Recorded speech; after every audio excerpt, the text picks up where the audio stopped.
Vous pouvez être informé des développements en vous abonnant à notre chaîne. Vous pouvez gagner des récompenses en partageant des vidéos.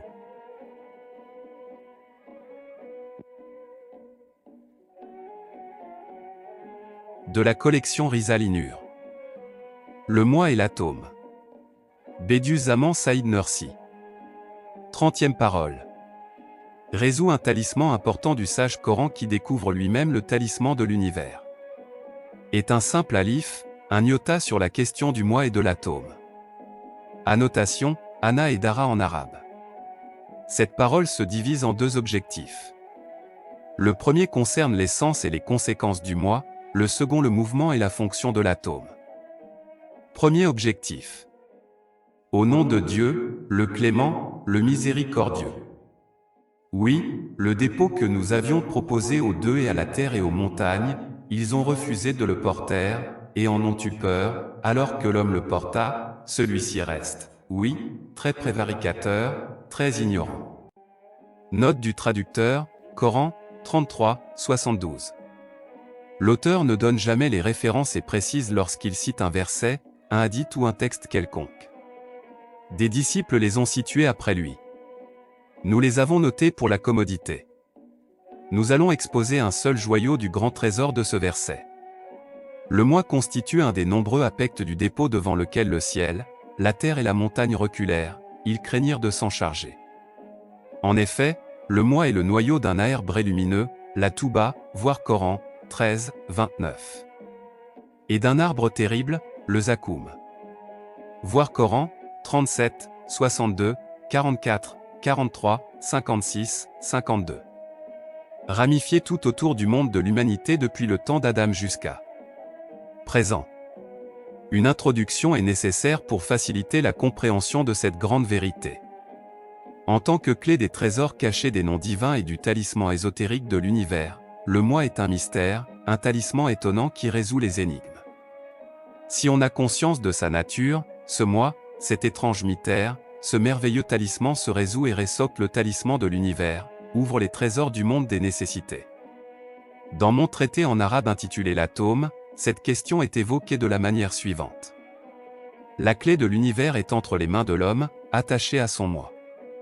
Alors qu'elles paraissent ouvertes, les portes de l'univers sont en réalité closes. Dieu confia à l'homme une clé nommée moi qui ouvre toutes ces portes et un talisman, la méité, néologisme nécessaire pour « enaniye », substantif qui correspond au pronom personnel, et ne, je, moi. Qui découvre les trésors cachés du Créateur de l'univers. Mais le moi est lui-même une énigme très obscure, un talisman presque impénétrable. Néanmoins, il reste possible de résoudre son énigme et celle de l'univers en connaissant son essence véritable et le but de sa création. Car le sage artiste a prêté à l'homme un moi qui comporte des indices et des échantillons révélant les attributs de sa souveraineté et la vérité de ses actions. Ceci afin que le moi serve d'unité de comparaison susceptible d'informer sur les qualités dominicales et les actions divines. Mais l'unité de comparaison n'est pas censée être actuelle. On peut constituer une unité de comparaison par hypothèse, par supposition, comme on le fait en géométrie avec les lignes imaginaires. Il n'est pas nécessaire qu'elle existe réellement, comme scientifiquement établi. Question.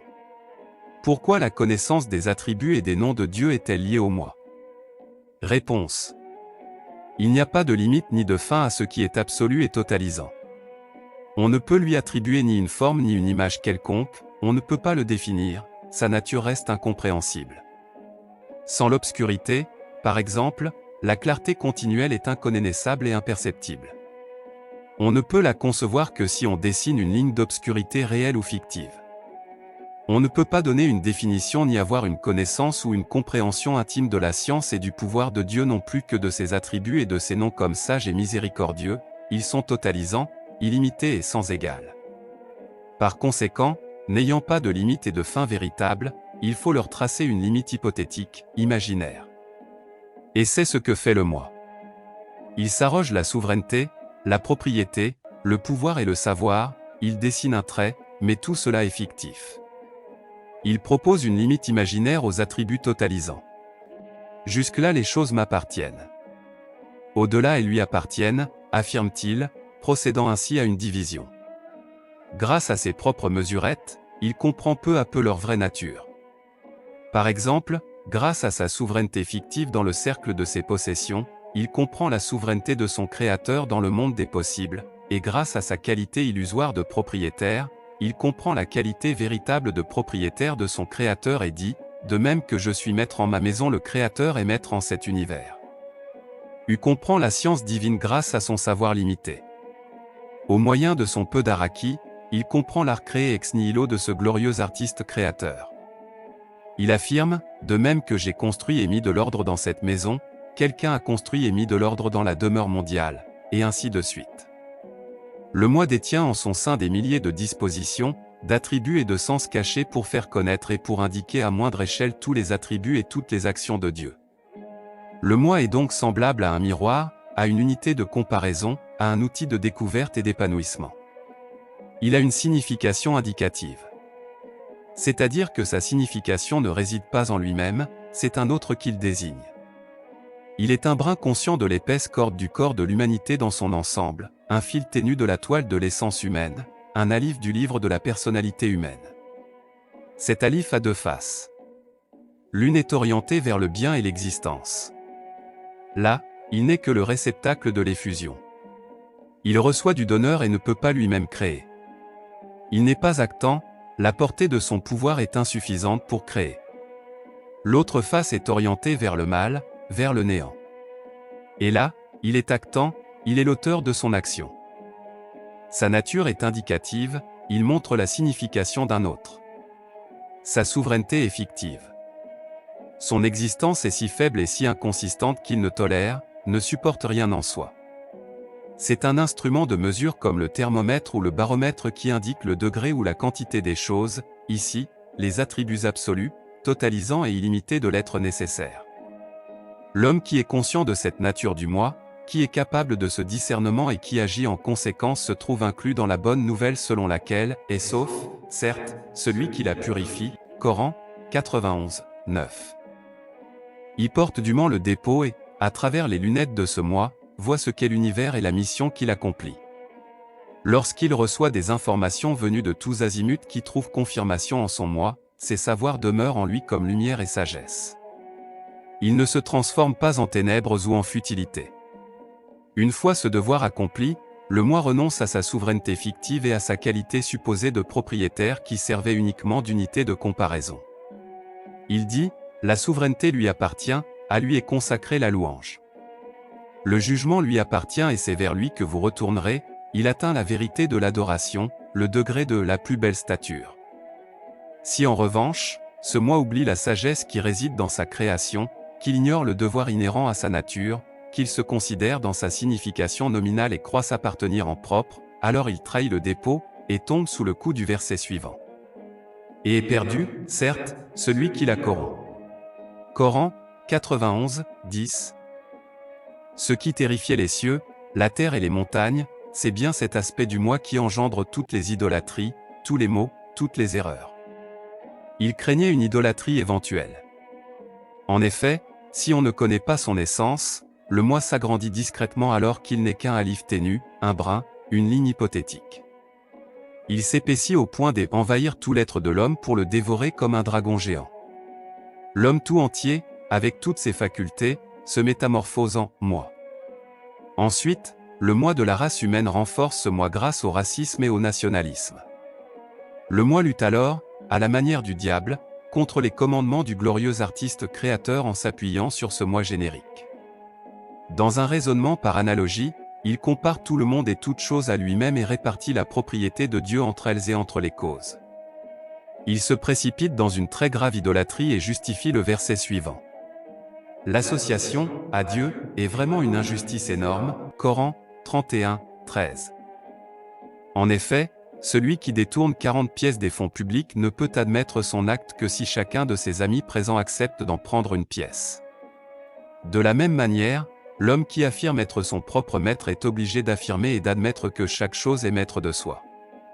Ainsi, en cette traître position, le moi se trouve dans l'ignorance absolue. Quoiqu'il connaisse des milliers de sciences, il est très ignorant, d'une crasse ignorance. En effet, lorsque ses sens et ses pensées lui apportent les lumières de la connaissance de l'univers, celles-ci s'éteignent. Il ne trouve pas en lui-même matière à les approuver, les éclairer et les pillarpiller et tuer.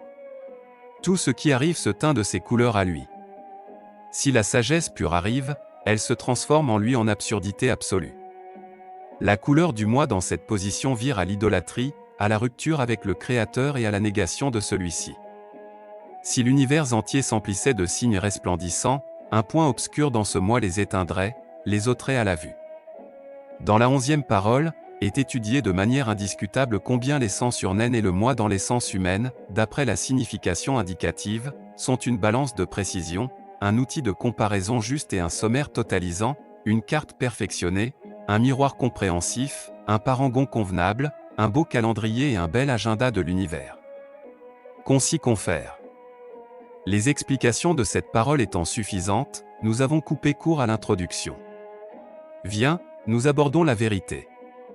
Médite cela, dans le monde de l'humanité perdurent depuis le temps d'Adam jusqu'à présent deux grands courants, deux ordres d'idées, semblables à deux grands arbres qui se déploient tous azimuts et dans tous les niveaux de l'humanité, l'un étant la lignée prophétique et religieuse, l'autre celle de la philosophie et de la sagesse. Chaque fois que ces deux lignées se sont accordées et unies, c'est-à-dire chaque fois que la lignée philosophique a intégré et servi la lignée religieuse en lui obéissant, le monde de l'humanité a connu une vie sociale et un bonheur rayonnant. Mais chaque fois qu'elles ont divergé, tout le bien et toute la lumière se sont concentrés autour de la lignée prophétique et religieuse, et les maux et les erreurs autour de la lignée philosophique. Maintenant, nous devons trouver les origines et les fondements de ces deux lignées. Transformée en Zakoum, la lignée philosophique qui ne se soumet pas à la lignée religieuse diffuse autour d'elle les ténèbres de l'idolâtrie et de l'erreur. D'ailleurs, dans le domaine de l'intelligence, elle offre à la raison humaine des fruits comme les athées, les matérialistes et les naturalistes. Et dans le domaine de la puissance irascible, elle jette à la tête de l'humanité les Nimrods, les pharaons, les Shaddad. À notation, en effet, ceux qui forment les Nimrods, les pharaons, qui leur servent de mère nourricière et les Alètes, ce sont les philosophies anciennes de l'Égypte et de la Babylone ancienne élevées au rang de magie ou tellement ésotériques qu'elles furent considérées comme telles dans leur voisinage. C'est de même le bourbier de la philosophie naturaliste qui inculqua le polythéisme aux Grecs anciens et engendra les idoles. L'homme qui ne perçoit pas la lumière de Dieu à cause du voile de la nature et attribue une divinité à chaque chose, s'inflige, certes, leur oppression. Et dans le domaine de la puissance appétitive animale, elle produit et forme des dieux, des idoles et des hommes qui se déifient. La racine de cet arbre, le Zakoum est la racine de l'arbre de l'adoration, la Touba, qui représente la lignée prophétique, se situent chacune de chaque côté du moi. Les 5 branches de la lignée prophétique, déployées dans le jardin du globe terre sont les suivantes. Dans le domaine de l'intelligence, elles forment des fruits comme les prophètes et les messagers, les saints et les justes. Dans le domaine de la force répulsive, elle produit des fruits comme les juges équitablés et les souverains angéliques. Et dans le domaine de la force d'attraction, elle forme les hommes de bon caractère, d'une forme pure et belle, les gens de bien et ceux réputés pour leur générosité. Cette lignée montre comment l'homme est un fruit le plus parfait de cet univers. À présent, nous allons éclairer les deux faces du moi comme origine et cause, comme noyau substantifique de ces deux arbres. Ainsi la prophétie adhère à une face du moi et devance la philosophie qui adhère à l'autre face. Première face, celle du prophétique, le moi est à la source de l'adoration pure. C'est-à-dire qu'il se sait serviteur. Il comprend que c'est un autre qu'il sert. Il saisit que son essence est indicative, qu'il porte en lui la signification d'un autre. Il ne doute pas qu'il a une existence subordonnée, que son existence continue grâce à l'existence d'un autre et qu'il est constant par la création d'un autre. Il sait que sa qualité de propriétaire est illusoire, que c'est son maître qui l'autorise à posséder ce titre de propriétaire apparent et temporaire. Il a une réalité d'ombre, c'est une misérable ombre contingente qui porte la marque d'une vérité, celle-ci bien réelle et nécessaire. Et son devoir est de servir consciemment en tant que mesure et balance des attributs et des actions de son Créateur. C'est de ce point de vue que les prophètes et les gens purs et les saints de la lignée prophétique considérèrent le moi. Ils comprirent la vérité et remirent tous les biens au propriétaire de tous les biens. Ils conclurent que le Maître glorieux n'a d'associé et d'égal ni dans sa propriété, ni dans sa souveraineté et ni dans sa divinité, qu'il n'a pas besoin d'assistant ni de représentant, que la clé de toute chose est entre ses mains, qu'il a un pouvoir absolu, que les causes sont un voile vide, que la nature est un ensemble de lois de sa création, un instrument de son pouvoir. Ainsi, cette belle face rayonnante et lumineuse équivaut à un noyau vivant et essentiel à partir duquel le glorieux Créateur fit un arbre d'adoration, la touba dont les saintes branches ornent de fruits lumineux le monde de l'humanité tout entier. En dissipant les ténèbres du passé, elle montre que ce long passé n'est pas un vaste cimetière ni un néant comme le pense la philosophie, mais plutôt une source de lumière, une lumineuse ascension pour les âmes qui passent, un lumineux pays de lumière et un jardin lumineux pour les âmes qui laissent leur lourd fardeau et quittent ce monde. À la deuxième face adhère la philosophie. Et la philosophie considère le moi dans sa signification nominale en affirmant que c'est lui-même qui l'indique. Elle conclut que le moi porte en soi sa signification, qu'il agit pour son propre compte. Elle considère qu'il est lui-même le principe de son existence, il existe en soi et par soi. Elle suppose à tort qu'il a un droit de vie, qu'il est le véritable maître de sa circonscription. Elle le considère comme une réalité incontestable et pense que le devoir du moi est un devoir de perfectionnement personnel du fait de l'amour qu'il se porte à lui-même, et ainsi de suite. Les philosophies construisirent leur mode de pensée sur de nombreux principes faux. Nous avons prouvé définitivement dans nos divers traités et partout dans les paroles et plus particulièrement dans les 12e et 25e paroles combien ces principes sont non fondés et corrompus. Si bien que les autorités les plus illustres de la lignée philosophique, Platon, Aristote, Avicenne et Farabi qui en sont les génies conclurent d'une manière pharaonique que le but ultime de l'humanité est d'être à l'image de l'être nécessaire, c'est-à-dire de ressembler à l'être qui existe par soi. Ils fouettèrent le moi et galopèrent à bride abattue dans les vallées du polythéisme et laissèrent le champ libre à diverses catégories de l'association à Dieu, le causalisme, l'idolâtrie, le naturalisme et l'astrolatrie. En condamnant les portes de l'impuissance, de la faiblesse, de la pauvreté et de la nécessité, du manque et de l'imperfection inhérents à l'être humain, ils barrèrent la voie de l'adoration. Écrasés dans l'abîme de la nature, n'ayant pas eu se dégager entièrement du culte des idoles, ils ne surent pas trouver la large porte de la reconnaissance. Quant aux prophètes, ils décrétèrent, comme il convient à la servitude, que le but et le devoir de l'humanité était de se former selon la morale divine et d'acquérir les bonnes qualités. Ils jugèrent également que, conscient de son impuissance, de sa pauvreté, de son indigence et de ses défauts, elle devrait se réfugier dans le pouvoir divin et s'appuyer sur lui, se fier à sa miséricorde, invoquer sa prodigalité et son indulgence et glorifier sa perfection. Nous venons de le voir, la philosophie qui n'obéit pas aux religieux tombe dans l'errance. C'est d'ailleurs pour cela que le moi s'est mis à tenir ses propres brides et se laissa aller à toutes sortes d'égarements. Et un Zakkoum crut sur cette face du moi et envahit plus de la moitié de l'humanité.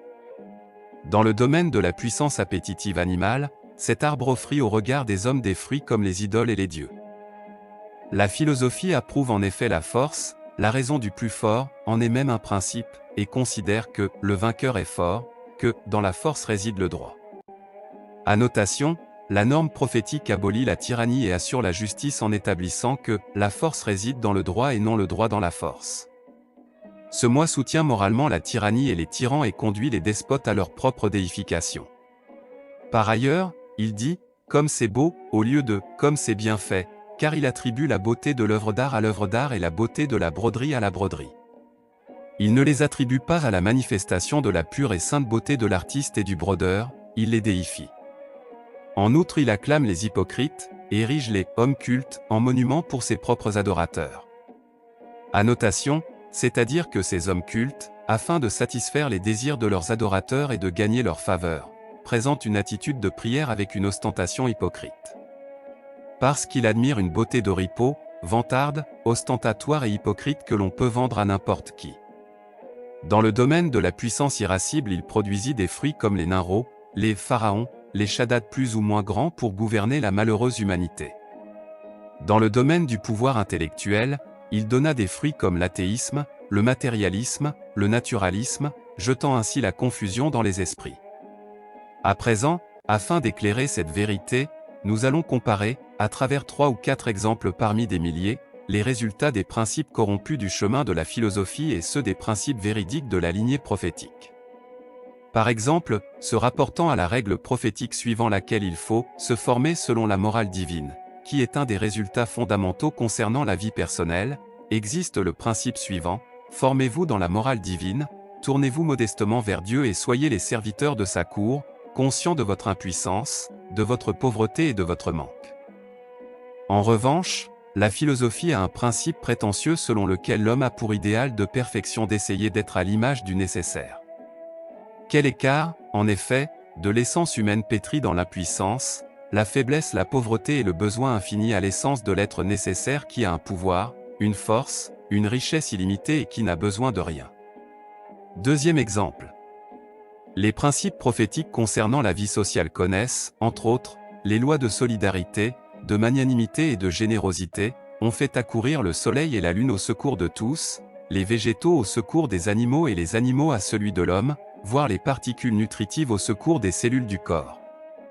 En revanche, un des principes de la philosophie dans la vie sociale est la lutte parce que certains hommes injustes et monstrueux de même que certains animaux sauvages abusent de cette disposition naturelle.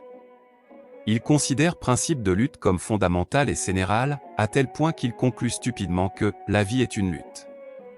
Troisième exemple.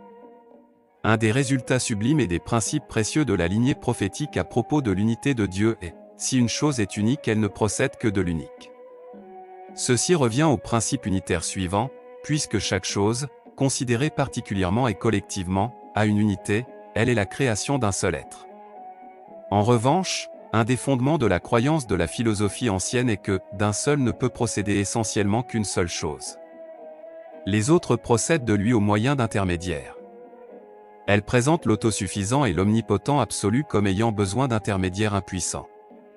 Elle pense chaque cause et chaque intermédiaire comme une sorte d'associé de sa souveraineté et considère le glorieux Créateur comme une créature qu'elle nomme « intellect premier ». Ceci est le principe d'une philosophie entachée d'associationnisme et égarée ouvrant la voie à une plus grave association en partageant le reste de sa propriété entre les causes et les intermédiaires. Si les illuministes, Icraquiens, qui sont les plus éminents des philosophes, commettent une telle absurdité, que ne feraient pas les catégories inférieures comme les matérialistes et les naturalistes? Tu peux en juger. Quatrième exemple. Selon la signification du verset suivant. Et il n'existe rien qui ne célèbre sa gloire et ses louanges. Coran, 17h44. Qui est un sage principe prophétique, si la fin et la sagesse en chaque chose, en tout vivant n'ont qu'un aspect qui le concerne en propre, il y en a des milliers qui concernent leur artiste et créateur. Il y a en chaque chose et même en un seul fruit, autant de sagesse et de fin que de fruits dans un arbre. Ceci est un principe de sagesse de pure vérité. En revanche, la philosophie spécieuse a des principes d'une absurdité bien insensée, le but de chaque vivant le concerne en propre ou concerne les intérêts de l'homme, en est un qui suspend un fruit, un résultat minuscule comme la moutarde, à un arbre gigantesque. Nous avons coupé court à cette vérité, lie et décrite dans une certaine mesure dans la 10e vérité de la 10e parole. Tu peux ainsi comparer des milliers d'autres aux 4 exemples précédents. C'est d'ailleurs en raison de ces fondements corrompus et de ces dangereuses conclusions graves que, parmi les philosophes musulmans, des génies comme Avicenne et Farabi ont été fascinés par sa splendeur apparente, se sont laissés séduire par cette voie qu'ils ont adoptée. C'est pour cela qu'ils ont à peine atteint le rang d'un simple fidèle. Un sot de l'islam comme l'imam Ghazali ne leur a même pas accordé ce rang. Les imams érudits de la Mu'tazila parmi les rhétoriciens ont à peine pu atteindre le niveau d'un croyant égaré, néophyte, parce qu'ils ont été charmés par les apparats de la voie de la philosophie et qu'ils ont admis la suprématie de la raison en s'engageant dans cette voie. De même, parce que les célèbres hommes de lettres musulmans comme Al-Mahari renommé pour son pessimisme et Omar Khayyam distingué par ses lamentations orphelines éprouvaient du plaisir dans cette voie qui flatte l'âme instigatrice, ils sont tombés sous les coups du mépris des gens de vérité et de perfection et de leur condamnation pour impiété ils ont reçu de violentes gifles correctrices leur disant « Vous devenez impudents, vous vous induisez en hérésie, et formez des hérétiques ». Un autre des fondements corrompus de la voie de la philosophie est le suivant. Parce qu'il observe les choses à travers le regard néfaste de la philosophie donc du point de vue du sens nominal, on peut dire que le moi vaporeux se liquéfie, puis se solidifie du fait de sa familiarité avec le matériel et de sa préoccupation par le matériel, alors qu'il est en soi d'une nature légère comme l'air. Ensuite cet égoïsme s'endurcit par la négligence et la dénégation. Ensuite, par la rébellion, il devient opaque, perd sa transparence. Puis il s'épaissit de plus en plus et dévore son maître, s'enfle des idées de l'espèce humaine. Ensuite, il compare à lui les autres hommes, les causes mêmes, et leur attribue le statut de pharaon maigre leur refus et leur désaveu. C'est ainsi qu'il prend position contre les commandements du glorieux Créateur et s'exclame, « Qui va redonner la vie à des ossements une fois réduits en poussière ?» Coran, 36/78 Nocta comme par défi, il accuse d'impuissance l'omnipotent absolu. Il se mêle même des attributs du glorieux Créateur, il refuse, nie ou bien falsifie ceux qui ne l'arrangent pas et ceux qui déplaisent au caractère pharaonique de son âme instigatrice. En résumé, certains philosophes ont dit de Dieu qu'il est « cause de soi », le « nécessaire à soi », et nié son choix. Ils ont rejeté les témoignages infinis de tout l'univers qui prouvent son existence. Gloire à Dieu. La philosophie, aveuglée soit-elle, ne voit pas que dans cet univers, tous les êtres, de la plus petite particule au soleil, montrent l'existence du choix de l'artiste par leur manifestation, leur ordonnancement, leur sagesse et leurs mesures propres. D'autres philosophes ont nié l'impressionnante compréhension de la science divine en affirmant que sa science ne concerne pas les choses particulières, ils ont rejeté les fidèles témoignages de toute l'existence. En outre, la philosophie attribue les faits aux causes et la création à la nature. La 22e parole constitue la preuve définitive qu'elle ne voit pas en chaque chose le sceau évident du Créateur de toutes choses, mais attribue la génération à la nature impuissante, inanimée, inconsciente et aveugle et dont le pouvoir apparent se trouve entre les mains de deux aveugles comme le hasard et la force. Elle lui attribue une partie des êtres qui montrent des milliers d'exemples d'une sagesse suprême et qui sont chacun comme une lettre de l'autosuffisant. Note du traducteur, autosuffisant, Qayyum, nous n'avons pas trouvé d'équivalent en français à ce mot arabe. Il signifie, celui qui n'a besoin de rien alors que tout a besoin de lui, qui ne dépend de rien alors que tout dépend de lui. Par ailleurs, comme le montre la 10e parole, les philosophes ne surent pas trouver la porte de la résurrection et de l'au-delà. Dieu pourtant la signale avec tous ses noms, l'univers avec toutes ses vérités, la chaîne des prophètes avec toutes ses vérifications et les livres révélés avec tous leurs versets. Ceux-ci nièrent la résurrection et assignèrent aux âmes une éternité au détriment de toutes ces preuves. Tu peux déduire de ces superstitions le point de vue de la philosophie sur les autres questions.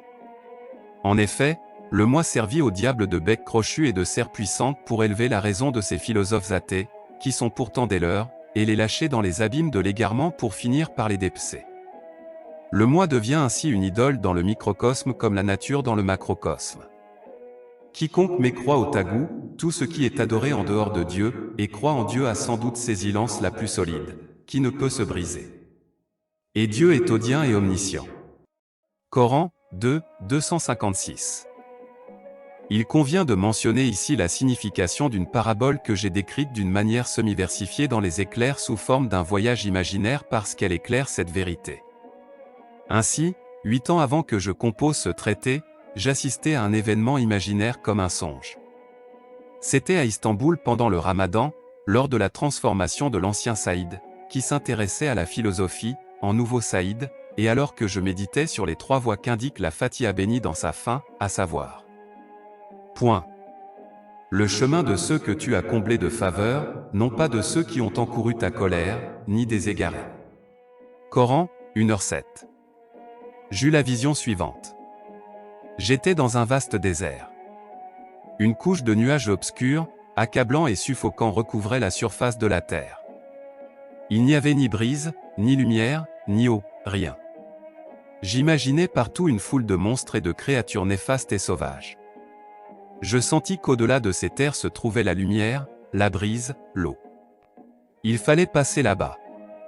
Je réalisais qu'on m'y conduisait en dehors de ma volonté.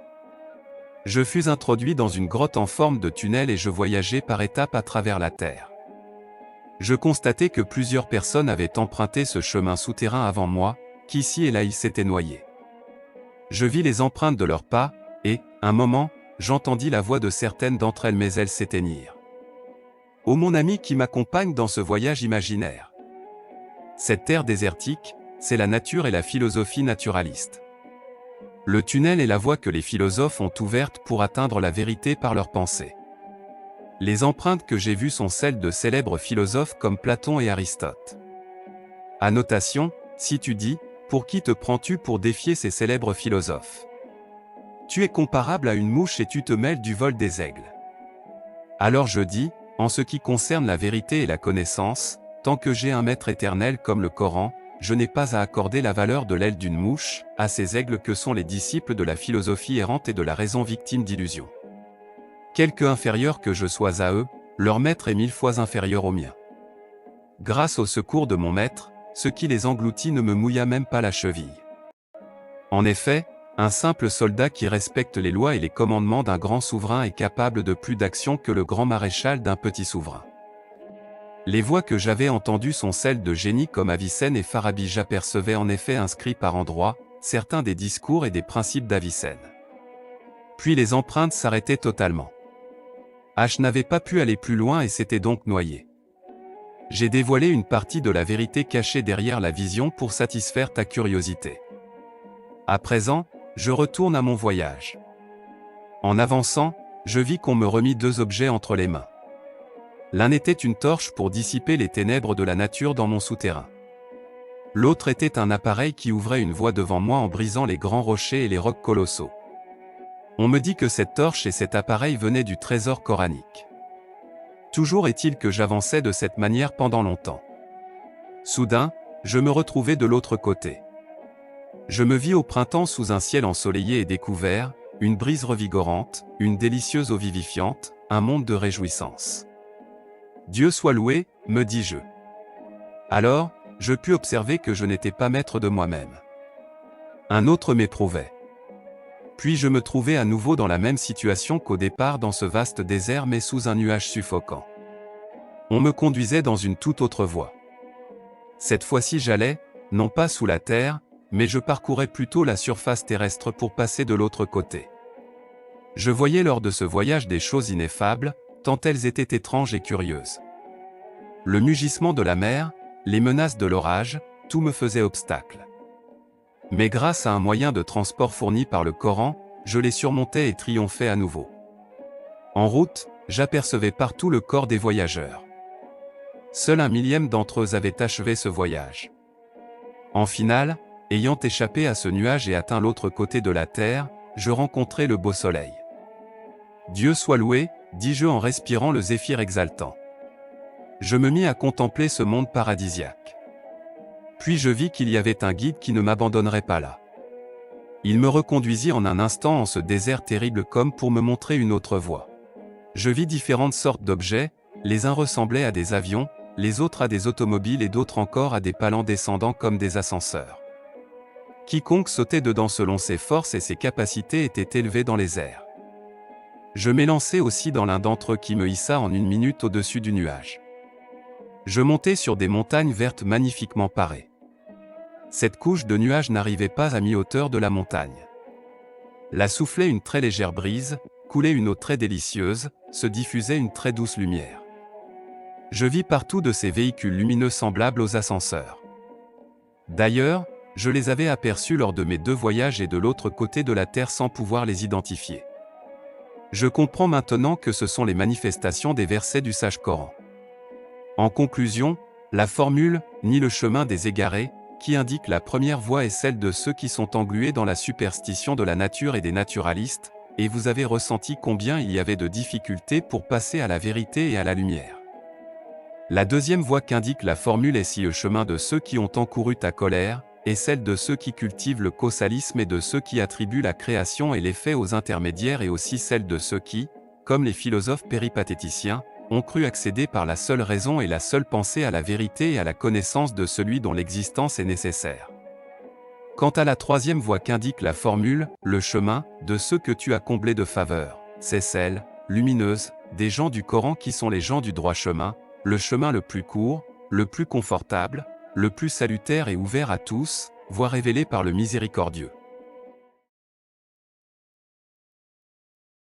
DEUXIEME Objectif indique une infime partie du trésor du verset suivant qui porte sur les transformations des atomes.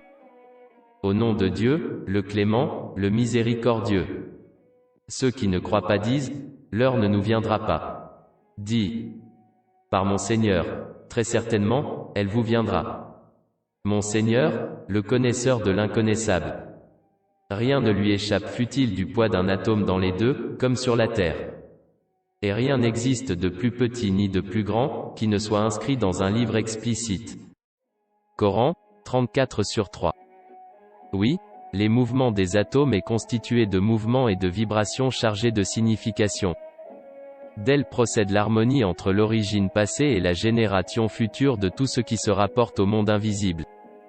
D'elles procède le « livre est vide », subordonné au principe et à la grammaire du « guide est vide », un titre donné à la science et au commandement divin, composé de l'union du temps présent et du monde visible, qui permet la libre disposition dans la création des choses et qui est un titre du pouvoir et de la volonté de Dieu.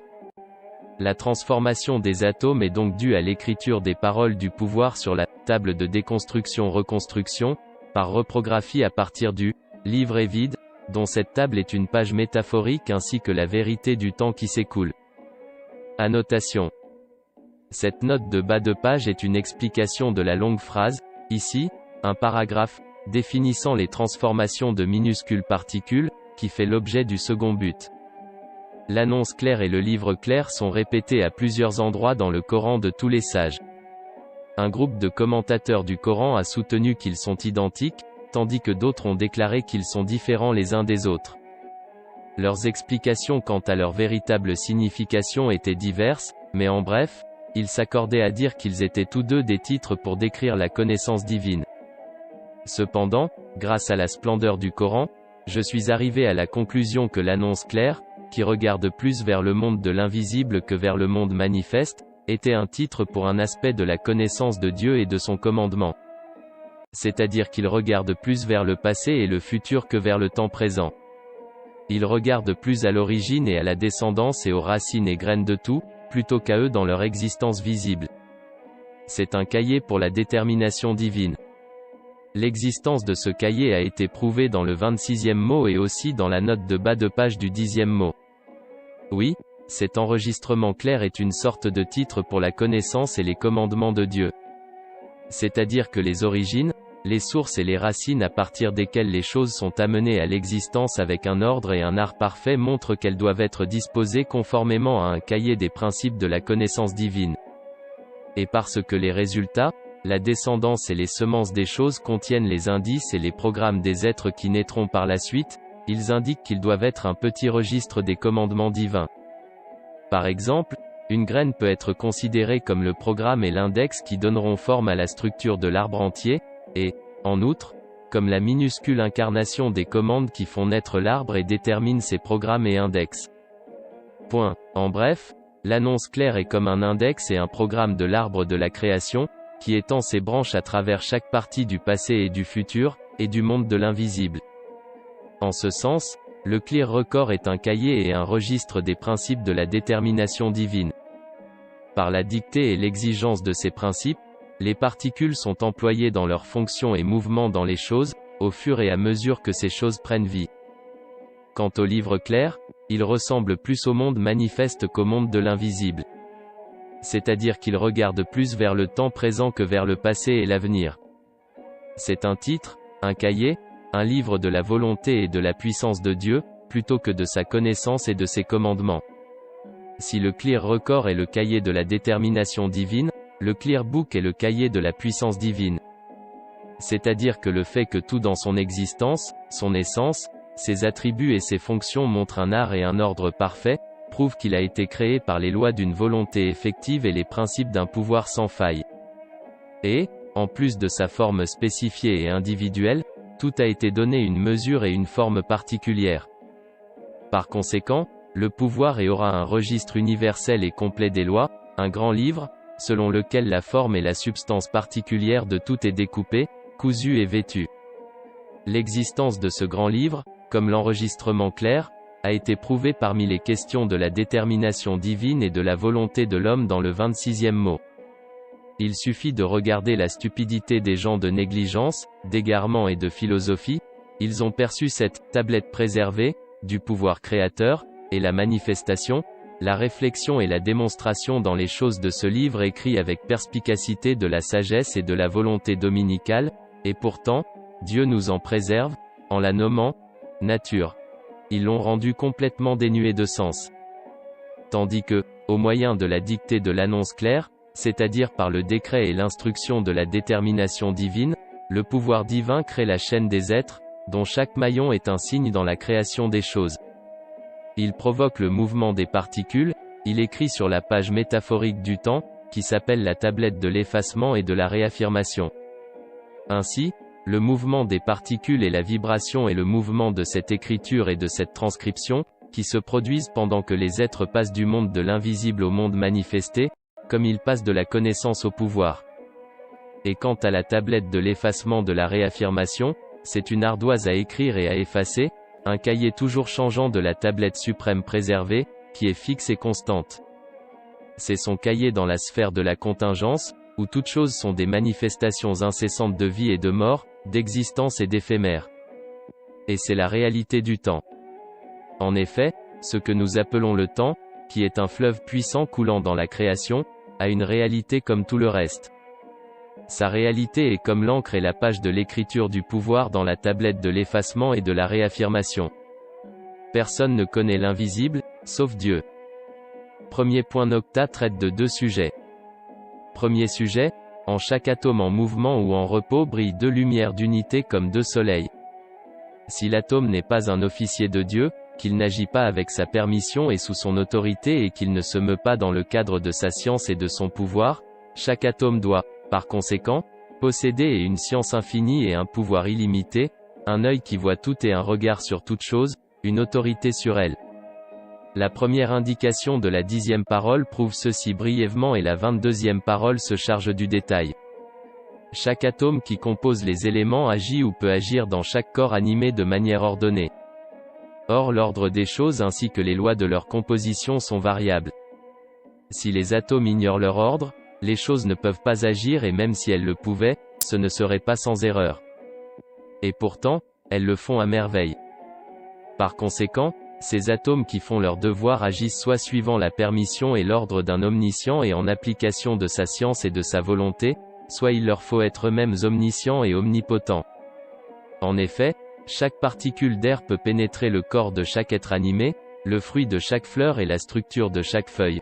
Elle peut agir en chacun d'eux bien que leur composition et leurs organisations soient différentes. Nocta comparer la figue à une filature, et la grenade à une sucrerie, et ainsi de suite. Ces structures et ces corps ont des programmes différents. Donc, cette particule d'air pénètre ou peut pénétrer chacun d'entre eux. Elle prend sa place, agit d'une manière sage et magistrale, sans faute. Sa mission accomplie, elle quitte ce lieu. Alors, il faut ou bien que la particule mobile de l'air mobile connaisse les compositions, les dosages et les formes dont sont revêtus les animaux et les plantes, les fruits et les fleurs, ou bien qu'elle soit un employé sous le commandement et la volonté d'un savant omniscient. De même pour la particule stationnaire de la Terre stationnaire. La Terre et chacune de ces particules sont habilitées à être cause et source de germination des fleurs ou des arbres fruitiers. Ou bien il faut qu'elle-même, ou une poignée de terre qui en est la chaumière, contienne autant de machines et d'usines immatérielles fonctionnant sans faute qu'il y a d'espèces d'arbres, de plantes, de fleurs et de fruits en son sein, dans la mesure où n'importe quelle graine trouve en cette terre, qui fonctionne comme une particule, une usine appropriée et tout l'équipement nécessaire à tous ses besoins et à sa composition. Soit elle doit posséder une science miraculeuse qui sait tout sur tout et chacun de ses aspects ainsi qu'un pouvoir miraculeux qui crée tout à partir de rien. Ou bien c'est sous le commandement et avec la permission d'un omniscient et d'un puissant absolu, et grâce à sa force et à sa puissance que ses travaux s'accomplissent. Imaginons un homme du commun, inexpérimenté et sans entraînement. Il se rend en Europe alors qu'il est illettré, aveugle de surcroît. Il accède à toutes les usines et formations pour travailler si magistralement et dans un ordre si parfait en tout art et en tout métier. Si son œuvre manifeste une sagesse et une habileté artistique si infinie qu'il émerveille tout le monde, celui qui possède un brin de conscience saura que cet homme n'agit pas de sa propre initiative mais qu'un maître absolu l'instruit et le fait travailler. Imaginons encore un homme atteint de cécité et incapable de se lever. Il se trouve assis dans une simple chaumière. On introduit dans cette chaumière des matériaux, de minuscules pierres, des os et du coton. Mais il en sort des tonnes de sucre, des rouleaux de drap, des milliers de pierres précieuses et des vêtements artistement fabriqués et incrustés de pierreries. Celui qui possède une graine d'intelligence ne dira-t-il pas que cet homme est le mesquin portier d'un être miraculeux ou bien le loquet de la porte de son usine source de ses miracles? C'est exactement la même chose pour ce qui est de l'action et du service des particules d'air dans les plantes et les arbres, dans les fleurs et les fruits. Ceux-ci sont chacun une missive de l'Éternel, une œuvre d'art antique du Seigneur, un miracle de pouvoir, des merveilles de sagesse.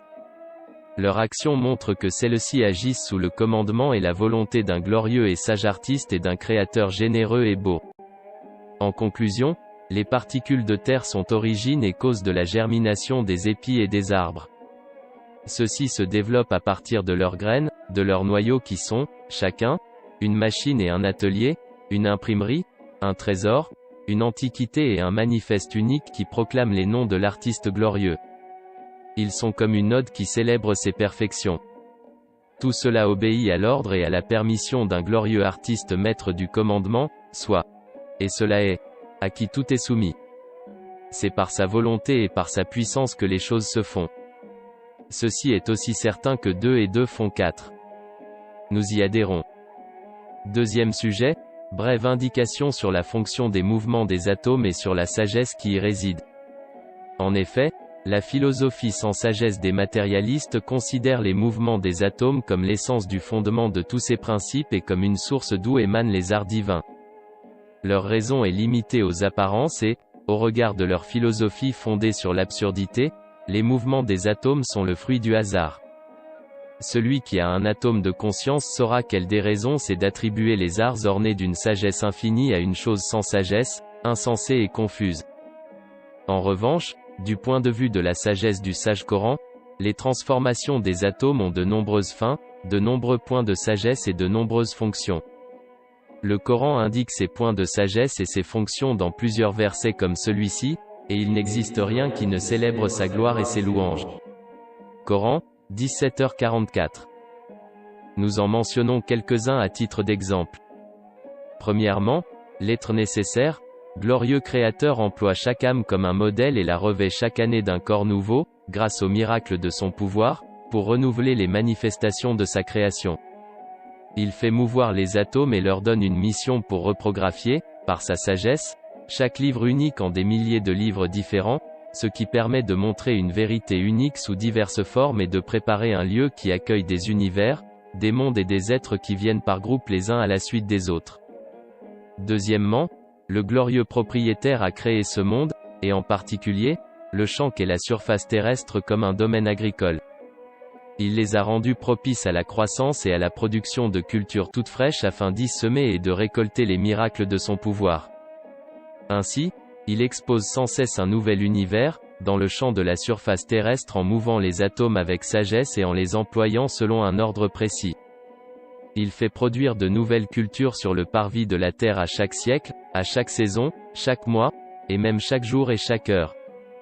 Dans le mouvement des atomes, il déploie les présents de son trésor de miséricorde infinie, et les spécimens des miracles de son pouvoir illimité nocta. Troisièmement, le brodeur éternel fait mouvoir les atomes avec une sagesse parfaite. Il les emploie dans un ordre parfait de telle sorte qu'ils montrent sur une surface limitée des broderies infinies. Celles-ci expriment en fait les manifestations infinies des noms divins dont elles sont les broderies déployées, l'écriture des signes infinis exprimant sur une petite page des significations infinies. En effet, les récoltes de l'an passé et celles de cette année sont de même nature. Mais leur signification change. Elles changent et se multiplient suivant le changement de leur détermination relative. Malgré le caractère changeant et éphémère des déterminations relatives et des corps transitoires, leurs belles significations sont conservées, elles demeurent définies et permanentes. N'ayant pas d'âme, les feuilles, les fleurs et les fruits de cet arbre du printemps passé sont en vérité les mêmes que leurs semblables de ce printemps-ci. La différence réside seulement dans leur corps relatif. Mais s'ils sont remplacés par ceux de ce printemps-ci avec des incarnations différentes, c'est pour exprimer les significations des fonctions des noms divins dont les manifestations se renouvellent sans cesse. Quatrièmement, le sage glorieux meut les atomes sur le champ de labour exigu de ce monde, sur l'atelier de la surface terrestre en rendant l'univers fluide et les êtres mobiles. Il prépare ainsi des moissons, des décorations et des provisions propices au monde spirituel infiniment vaste et aux autres mondes sans frontières de l'au-delà comme, par exemple, le monde illimité des représentations. Il produit sur cette petite terre de nombreuses récoltes spirituelles pour ces mondes si grands.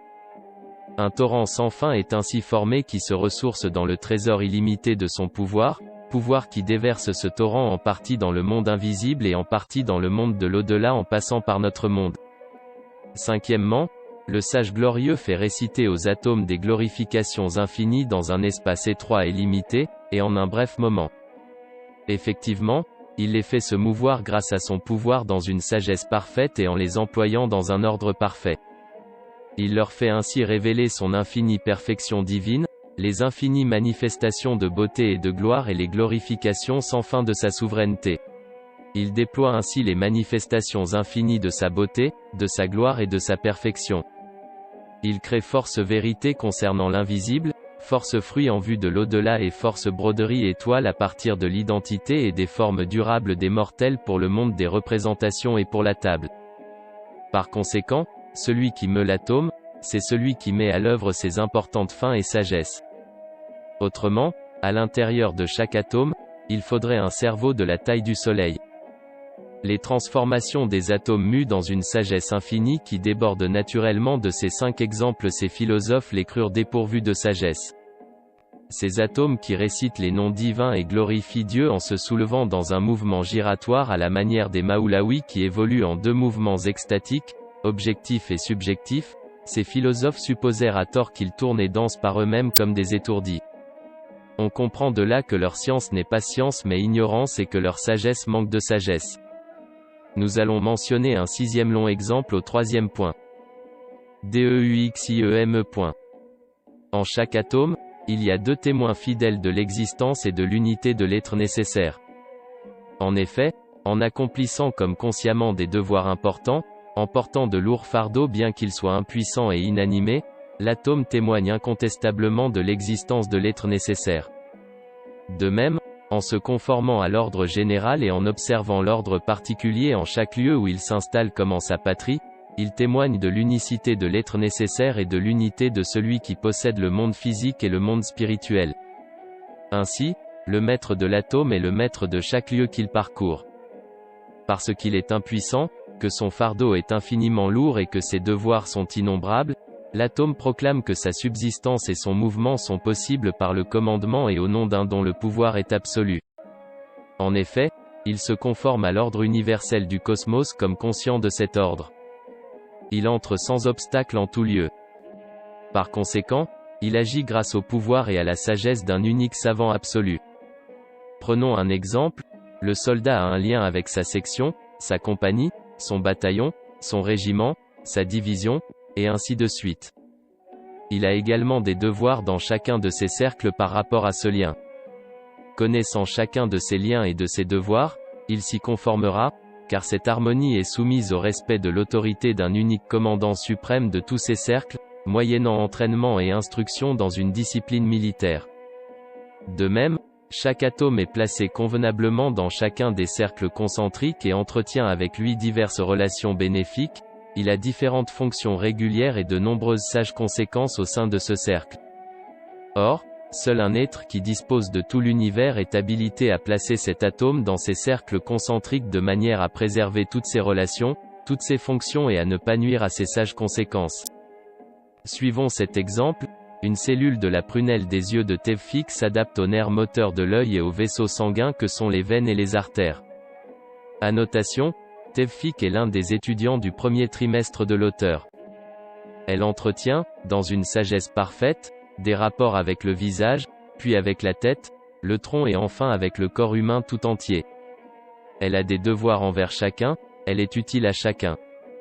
La parfaite sagesse dans laquelle tout ceci est réalisé prouve que c'est le créateur de chaque membre de tout ce corps qui peut placer là cette particule. Et, en particulier celle qui pénètre le corps pour sa subsistance dans la caravane alimentaire voyage et séjourne dans une sagesse et un ordre étonnant, elles passent d'une manière ordonnée à travers certains modes et certaines étapes.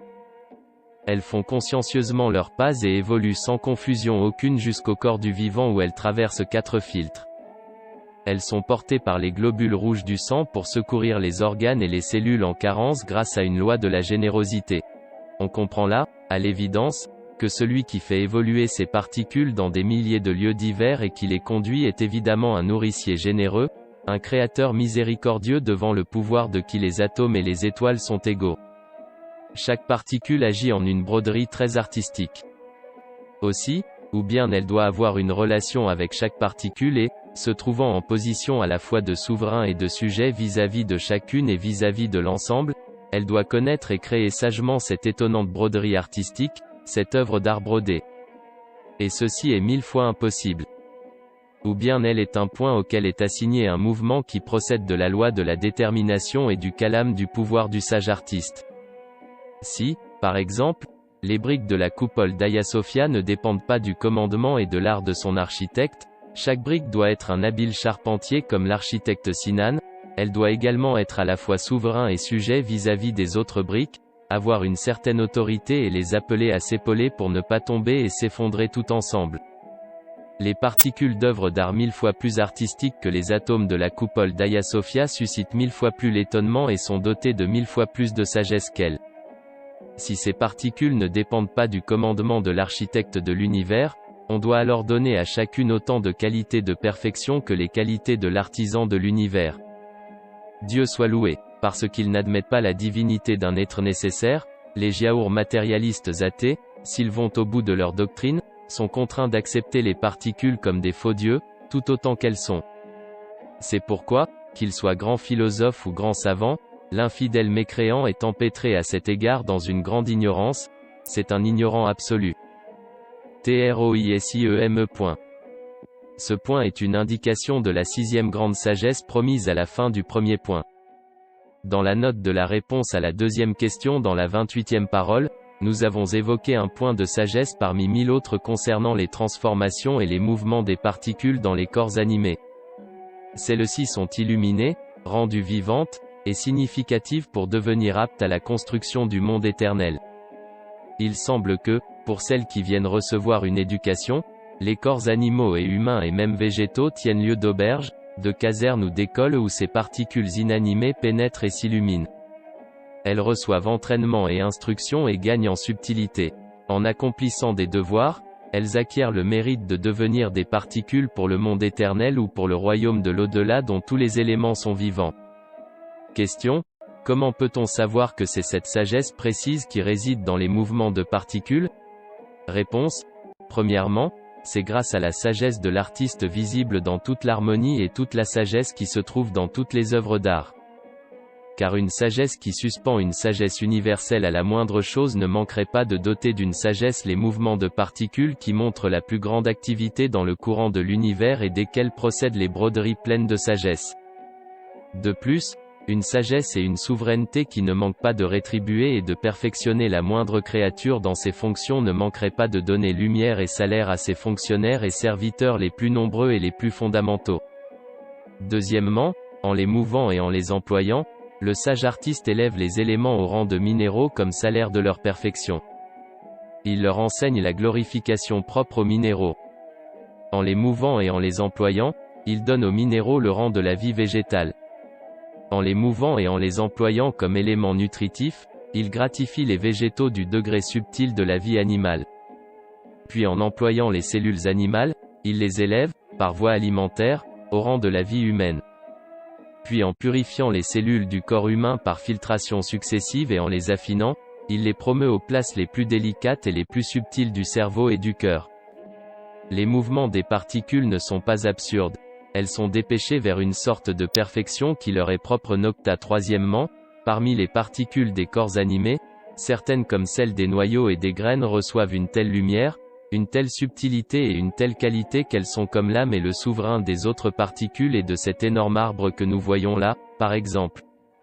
Si certaines cellules, parmi toutes celles d'un arbre formidable, s'élèvent à ce rang, cela est dû au fait qu'elles parcourent de nombreux cycles tout au long de la vie de cet arbre et qu'elles y remplissent des fonctions délicates. Chaque cellule acquiert ainsi subtilité, lumière, rang et entraînement pour le compte et l'honneur des noms qui, sur le commandement du sage artiste, se manifestent en elle selon ses diverses activités liées à ses fonctions naturelles. En conclusion, puisque le sage artiste définit pour chaque chose un point de perfection et une évolution appropriée du niveau d'existence, qu'il donne à cette chose une prédisposition à s'efforcer d'atteindre ce point de perfection et l'y conduit-bas cette loi de la souveraineté est en vigueur chez tous les végétaux, tous les animaux mais aussi chez tous les êtres animés-bas, que c'est pour cela qu'il promeut la simple terre au rang de diamant et d'essence supérieure, cette vérité signale une très importante loi de souveraineté, puisque ce Créateur généreux donne un mince plaisir comme salaire aux animaux qu'il emploie pour son importante loi de la reproduction, qu'à des animaux comme l'abeille et le rossignol employés dans les autres services dominicaux, il accorde aussi un salaire pour leur perfectionnement, leur donne un rang source de l'ardent désir et du plaisir, cela signale une importante loi de générosité, puisque la réalité de chaque chose est tournée vers la manifestation d'un des noms de Dieu, qu'elle lui est liée, qu'elle en est le miroir.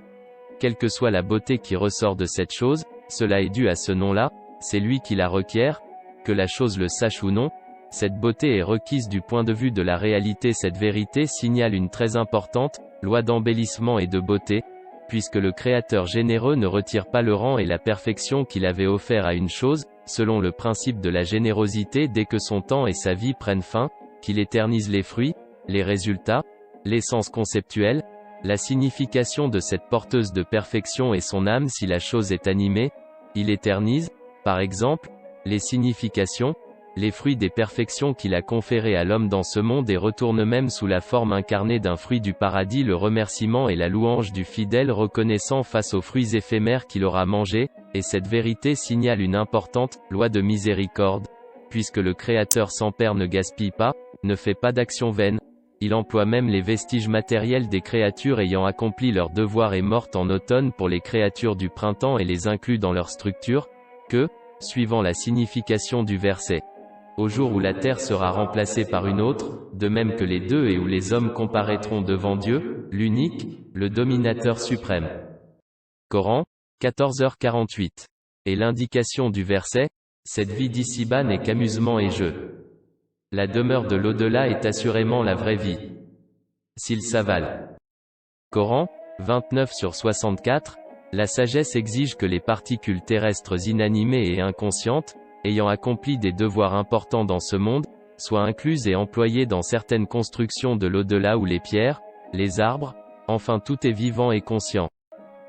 Car laisser dans les ruines du monde les particules du monde ou les anéantir, ce serait du gâchis-bas et cette vérité signale une très importante loi de sagesse, puisque de nombreuses œuvres de ce monde, sa spiritualité et ses fruits, les toiles brodées par des êtres doués de responsabilité comme les djinns et les hommes, les pages de leurs actions ainsi que leur âme et leur corps sont expédiées sur le marché de l'au-delà, que la justice et la sagesse exigent que les particules terrestres qui servent et accompagnent ces fruits et ces significations-là soient incluses dans la construction de l'autre monde, une fois que dans leur fonction, elles ont atteint un degré de perfection qui leur est propre, c'est-à-dire à partir des vestiges de ce monde, après avoir reçu la lumière de la vie en la servant maintes fois et après avoir été un lieu où les êtres vivants chantent à la gloire de Dieu-bas et cette vérité signale une très importante loi de justice.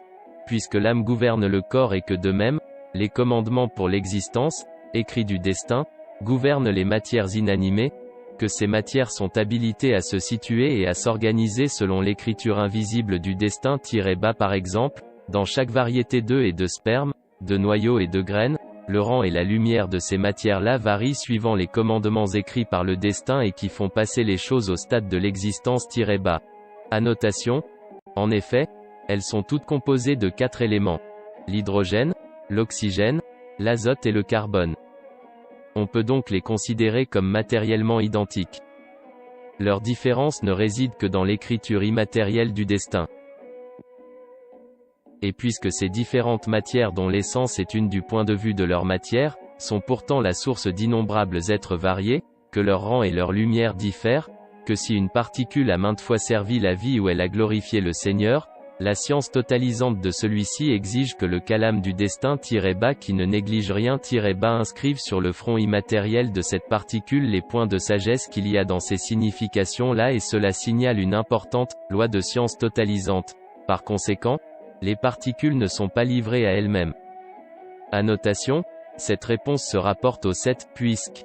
Pour conclure, au-delà de chaque signe visible des 7 lois précédentes bas à savoir, la loi de souveraineté, de la générosité, de la beauté, de la miséricorde, de la sagesse, de la justice et de l'omniscience bas apparaissent un grand nom et une importante manifestation de ce grand nom. Et cette manifestation nous fait comprendre que les transformations des particules dans ce monde évoluent, comme les autres êtres, avec une délicate et savante mesure suivant la limite tracée par le destin en vue d'une sagesse suprême et selon les commandements du pouvoir qui fait passer les choses à l'existence.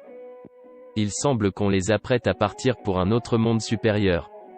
Annotation, car, comme on peut l'observer, l'action d'allumer et de diffuser la lumière de la vie dans ce dense et bas monde avec prodigalité, d'allumer abondamment une nouvelle lumière vitale même dans les matières les plus répugnantes et les corps putréfiés, de raffiner et de lustrer avec la lumière de la vie ces matières denses et ignobles, cette action indique presque évidemment qu'il polit, dissout et embellit ce monde dense et inanimé par le mouvement des particules et la lumière de la vie et pour le compte d'un autre monde très subtil, sublime, pur et vivant.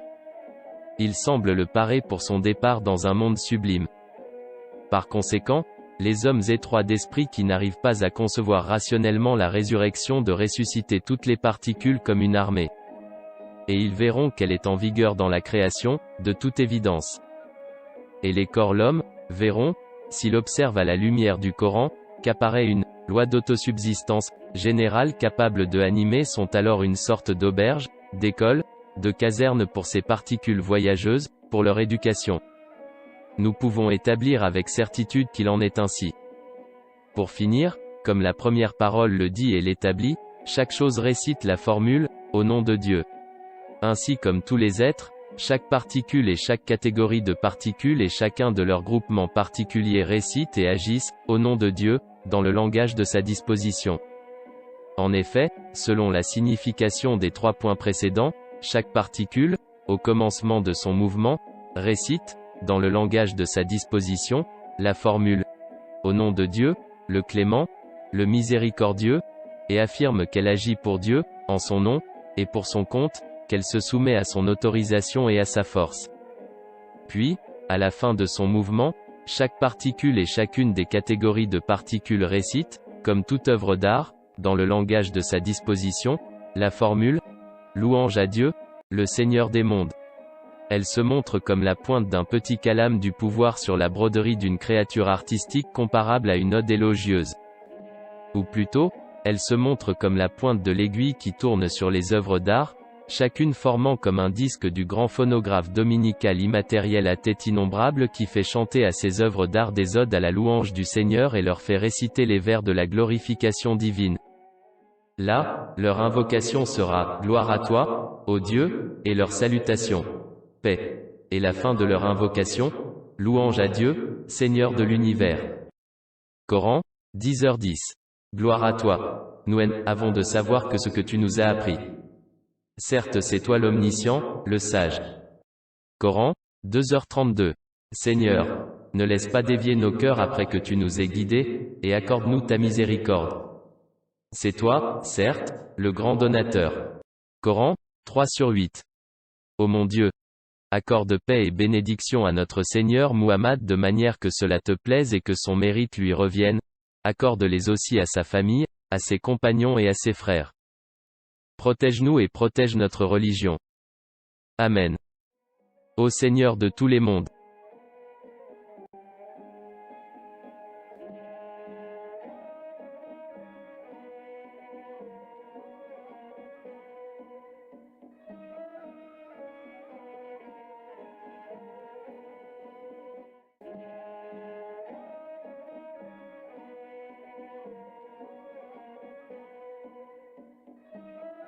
Vous pouvez être informé des développements en vous abonnant à notre chaîne. Vous pouvez gagner des récompenses en partageant des vidéos.